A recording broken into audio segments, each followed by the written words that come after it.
But eventually, hello and welcome. I am Exelite, and this is my channel. Today, we're going to talk about the Denver International Airport. I'm going to tell you about my experience there. So, my husband and I went to the Denver International Airport, and I don't think I've ever been more excited about doing a story on this channel ever. And I have like, I don't think 2,000 videos or something.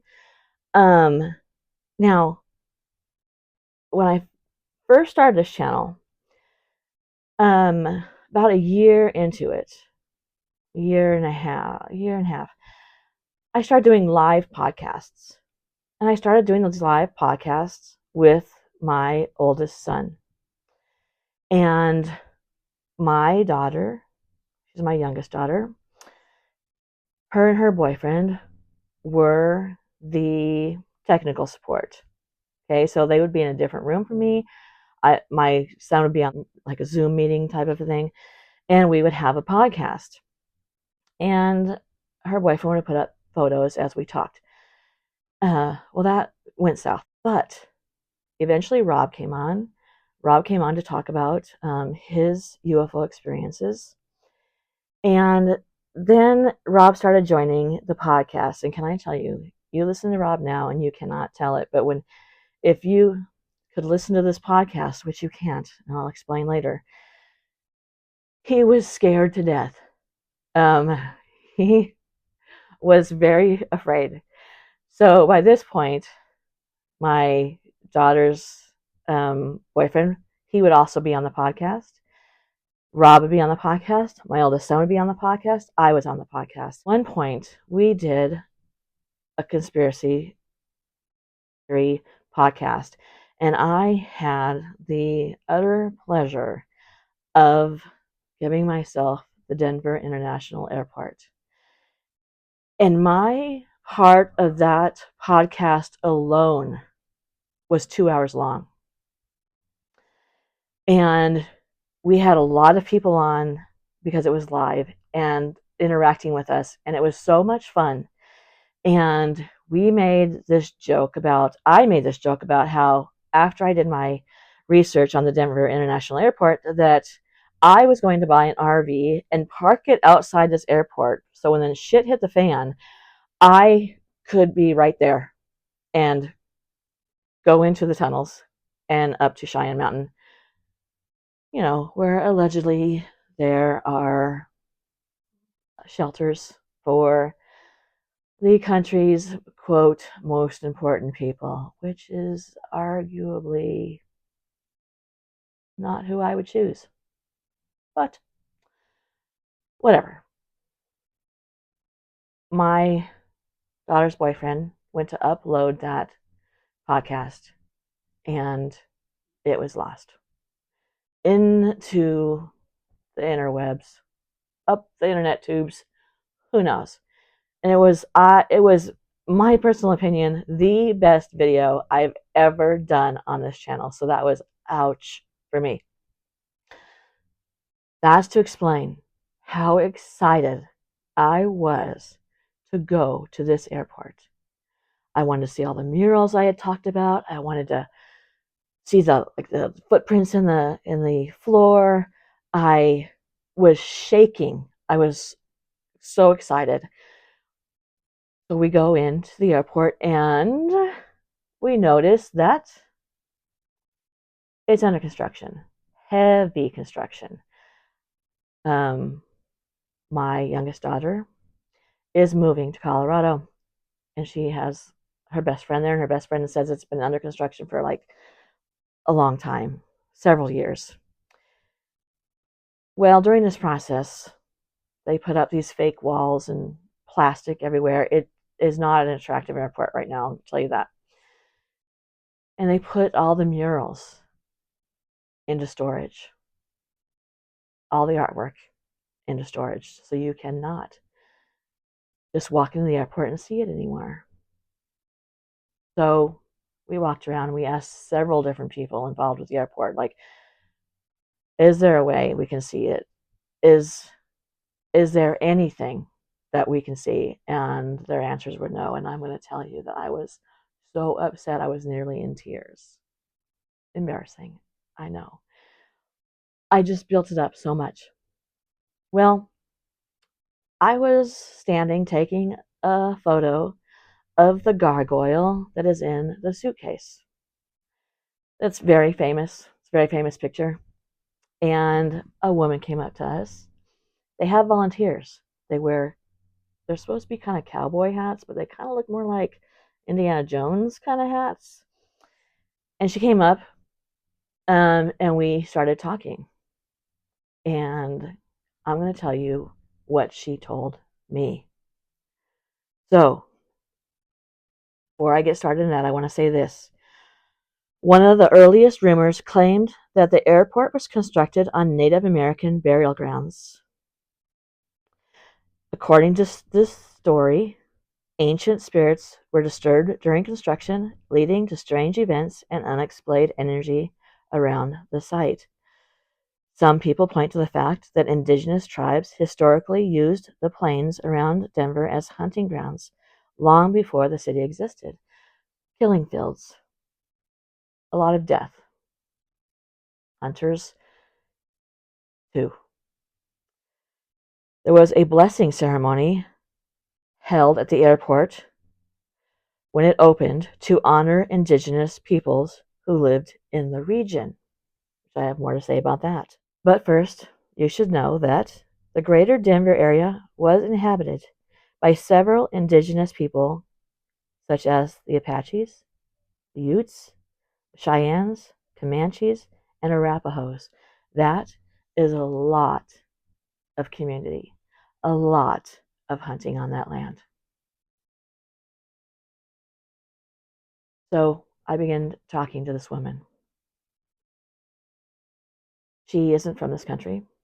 Her accent sounded like, I'm not very good at this, somewhere between Germany and Norway. So we were telling her, my husband told her, that we wanted to do a paranormal video about this airport. And she said, oh, I've got things to say. So we listened. She says that a lot of people who work there have the feeling that they're being watched. They feel as though they can hear chanting. They completely believe that this land should not have been disturbed, and it was not supposed to be disturbed. It already was an airport that was completely functioning. And then they decided to build another airport. The reason for that was because they wanted to build the tunnels underneath, which they say is to move baggage. My husband worked for one of the largest construction companies in the world. Every country would know this name. And this particular company built a lot of the Denver International Airport and the tunnels. And they have photos that my husband has seen. He had talked to somebody that he was working with, and they had said that they completely believed that it was a mistake to build there, that the land is active, that they are frequently having UFO reports there. There are rumors that there are aliens somewhere down in those tunnels and into the mountains. And so I'm going to take the word of two people who should know what they're speaking of. This woman went on to tell us that in the international side of the airport, they have Native American artwork everywhere. And also bones, skulls, etc., that belong to Native Americans.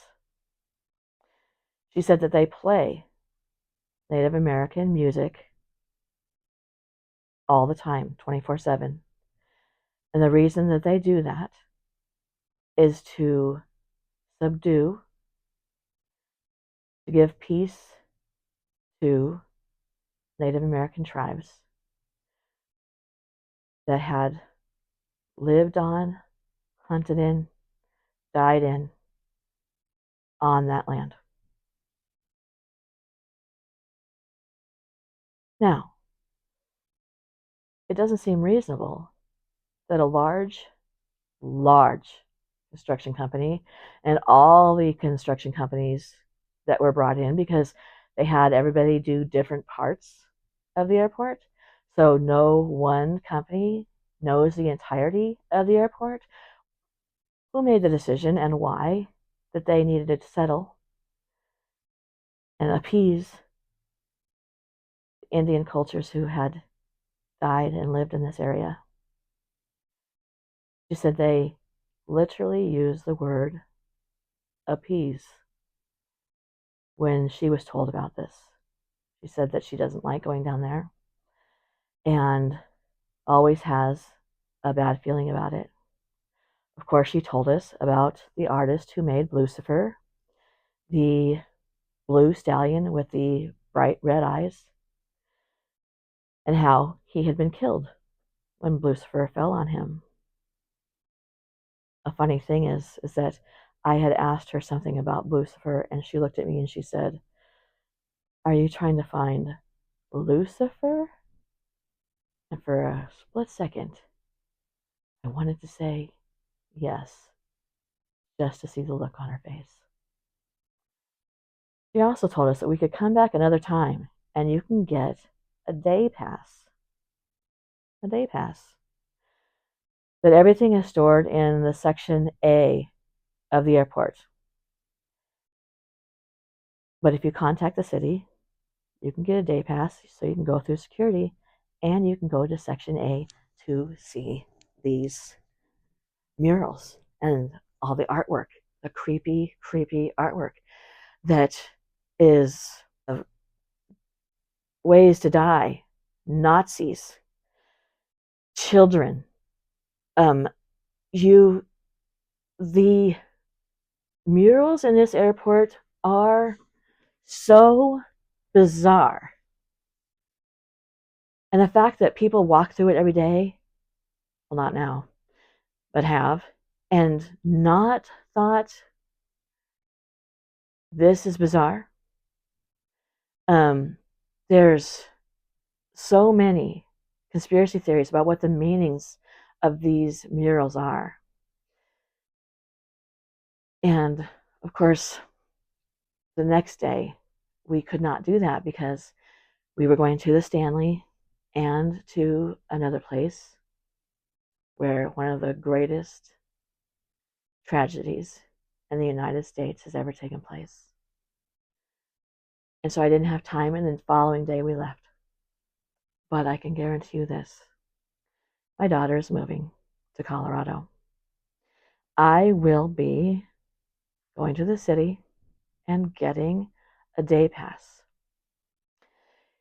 to see these murals. She told us that even the hotel, which is the Westin, I believe, which is built on the property and connected to the airport, as a side note, we had dinner there.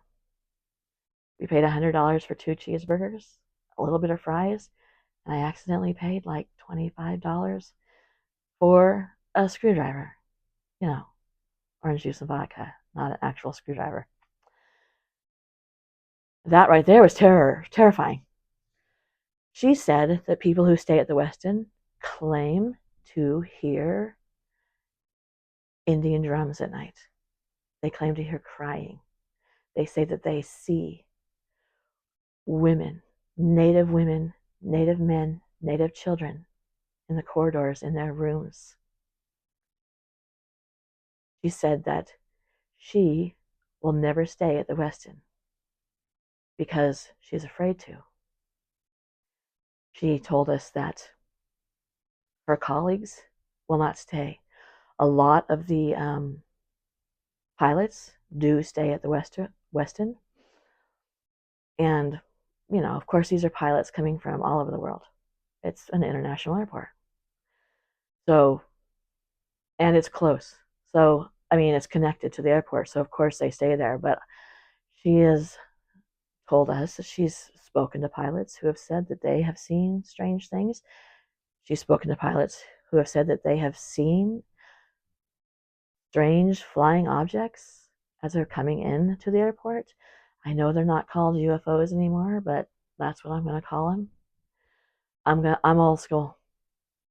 I don't know why they changed it up. So she believes that these are true experiences because nobody tells other people these types of stories, knowing a lot of people are going to think that you're A, making it up, or B, you were drunk, or you were tired, or you're lying. But according to her, and I'm so glad that I met this woman because she was a fountain of information. She 100% believes that there are natives who still walk this earth, that land, that airport. She told us that she has spoken to people who drive those little buggies through the tunnels. She's told us that they have told her that they have seen things down there, that they have heard crying, they've heard singing, they've heard drums, they've felt a presence, they've thought that they were touched, they've put their brakes on because someone was standing in front of them and there was nobody there. So while I had to pivot from doing the story about the murals, I was so glad to meet this woman who saved my video by telling us all of these quote unquote secrets about the Denver International Airport. She says she knows a lot of people who live in Denver, in the Denver area, in Colorado, and they won't fly international out of the airport because of the appeasement of the Native Americans. It makes them worry. What do you think about it? What do you think about that? Have you ever heard these stories before? I hadn't.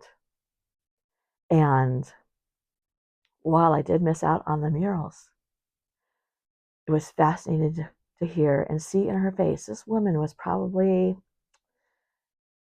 I would say, in her 70s. She was a volunteer at the airport. She looked like your kindly grandmother. Her face was not lying. And she had no reason to tell these stories to complete strangers other than the fact that we had been talking to her about why we wanted to see the murals, why we were interested in the airport. And she just spilled all of this information. So if by some chance she has found this channel, I would greatly like to thank you, Edith, because you saved our day at the airport and gave me so much information I had no knowledge of so that I could share it on this channel. Thank you for coming to my channel. Please leave your comments below. I'd love to hear what you have to say. Have you had any experience at the Denver airport? Do you know anybody who has? Would you fly out of the international airport knowing what I've just told you? Good night.